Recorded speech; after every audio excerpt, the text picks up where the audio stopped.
Israel announcing today an already fragile ceasefire is back on after it launched what it calls retaliatory strikes against Hamas in the Gaza Strip.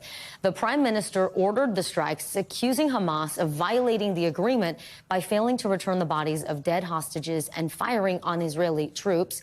That attack killed one Israeli soldier who is a dual U.S.-Israeli citizen. Now, President Trump addressed the strikes from Air Force One. He says the ceasefire is not in jeopardy. NBC News international correspondent Matt Bradley joins us now from Tel Aviv. So, Matt, what do we know about these strikes? And talk about how this really just underscores how everything there is day by day, if not hour by hour.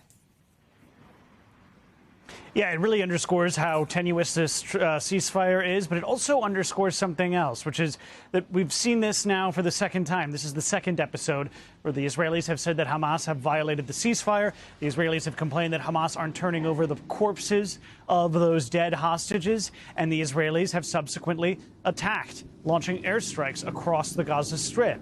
This happened just in the past day or two. It happened last week. And there's two ways of looking at it. You could say that this is a very sensitive treaty, and of course, that's very true. But it also has survived and endured quite a few challenges, and it just looks like it survived this one. As you mentioned, it's been a couple of hours. It's been about 8 hours, 8.5, since the Israelis declared that they were back on the ceasefire. The firing had basically stopped. Now, in that time, more than 100 Palestinians had been killed overnight, but it looks as though still both sides committed to sticking with the ceasefire.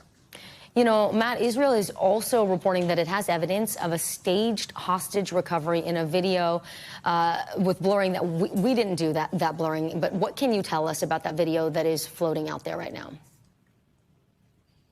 That's right. The Israelis released that earlier yesterday. And, you know, this came, it sounds like, before we heard publicly about this soldier who had been killed, about this incident where militants fired over the so-called yellow line at Israeli troops.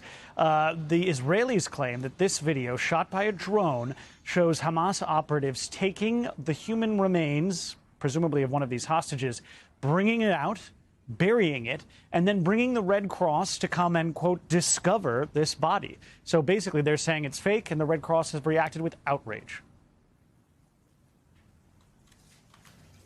All right, Matt Bradley, we appreciate it. Thank you so much for your latest reporting out of the Middle East. We thank you for watching, and remember, stay updated on breaking news and top stories on the NBC News app or watch live on our YouTube channel.